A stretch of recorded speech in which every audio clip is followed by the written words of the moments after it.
wabarakatuh. Perkenalkan, kami dari kelompok 1. Perkenalkan, nama saya Safia Ramadina. Nama saya Muhammad Arfi Ramadan. Nama saya Muhammad Firas. Nama saya Rizky Saputra. Nama saya Muhammad Devin Har. Ini kami akan mempresentasikan hasil kerja kelompok kami. Saya akan membaca masa Orde Baru.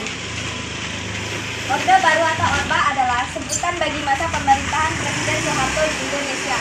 Orde Baru menggantikan Orde Lama yang merujuk kepada era pemerintahan Soekarno. Lahirnya Orde Baru diawali dengan dikeluarkannya Surat Perintah 11 Maret 1966. Orde Baru berlangsung dari tahun 1996 sampai 1998. Dalam jangka waktu tersebut, ekonomi Indonesia berkembang pesat, meskipun hal ini terjadi bersamaan dengan praktik korupsi yang merajalela.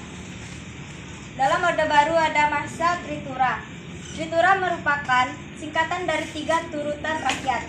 Aksi dari Tritura sendiri terjadi setelah adanya gerakan G30 SPKI atau lebih tepatnya pada tanggal 10 Januari 1966. Aksi ini dilakukan oleh KAMI atau Kesatuan Aksi Mahasiswa Indonesia. Selain itu, aksi tersebut juga didukung oleh ABRI atau Angkatan Bersenjata Republik Indonesia. Adapun isi dari Tritura sendiri adalah sebagai berikut. 1. Pemburuan PKI atau Partai Komunis Indonesia. 2. Perombakan kabinet. 3. Penurunan harga atau perbaikan ekonomi. Supersemar melihat situasi semakin tak terkendali. Presiden Soekarno akhirnya menyusun Surat Perintah 11 Maret atau disebut Supersemar. Untuk Jenderal Soeharto, isi Supersemar adalah untuk mengendalikan kondisi negara dan mengamankan wibawa pemerintah. Soeharto akhirnya mengatasi keadaan serba tidak menentu dan sulit terkendali, sehingga Orde Baru pun dimulai. Surat perintah ini digunakan oleh Soeharto untuk memenuhi tuntutan Tritura, seperti membubarkan PKI, menangkap menteri yang diduga terlibat G30S, membentuk kabinet baru, dan menjalankan pemerintah. 3. Ciri-ciri pemerintahan Orde Baru. Adapun ciri-ciri pemerintahan Orde Baru adalah sebagai berikut. Dui fungsi ABRI, banyak prajurit militer dari berbagai pangkat jabatan dan angkatan ikut bekerja dalam pemerintah seperti menjabat posisi lurah atau kepala desa. Hal ini dianggap sebagai tanda menguatkan KKN atau korupsi, kolusi, dan nepotisme dalam rezim Orde Baru. Terbatasnya pilihan politik. Pemilihan tahun 1977 hanya diikuti oleh 3 partai politik, yakni PDI, PPP, dan Golongan Karya. Penyederhanaan ini dilakukan untuk membatasi banyaknya ideologi yang berkembang. Pembagian tersebut diharapkan dapat menciptakan kestabilan politik.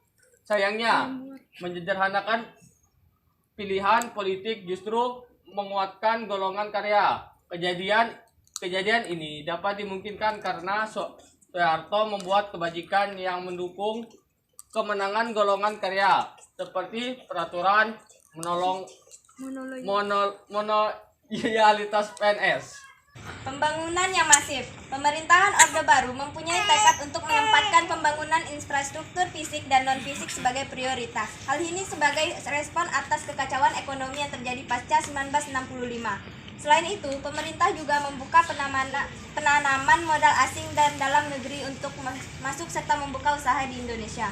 Melalui modal tersebut, pembangunan dapat berlangsung lancar dan perekonomian kembali normal. Meski demikian, kebijakan penanaman modal ini disebut hanya menguntungkan keluarga cendana, karena sebagian besar bisnis di Indonesia saat itu dikelola oleh anggota keluarga Soeharto. Pemerintah sentralistik. Sistem pemerintahan sentralistik menguatkan kekuasaan pusat terhadap daerah. Hal ini disebabkan ketergantungan yang tinggi dari pemerintah daerah atau keputusan pemerintah pusat. Pada masa Orde Baru, kebijakan pemerintahan sentralistik ini berupa kebijakan ekonomi dan pembangunan sekaligus penerapan kebijakan politik. Kondisi perekonomian di sisi lain, kondisi perekonomian semakin bertambah buruk. Barang keperluan sehari-hari semakin sulit didapat dan harganya pun mahal, sehingga terjadi inflasi. Pemerintah sempat membuat keputusan pemotongan nilai mata uang rupiah dari Rp1.000 menjadi Rp1. Akan tetapi, harga barang bukan semakin menurun, malah kian tinggi. Pelajar yang tergabung dalam Front Pancasila bahkan menyatakan kebijakan ekonomi pemerintah saat itu tidak dapat dibenarkan. Sekian presentasi dari kelompok kami. Mohon maaf apabila ada salah kata.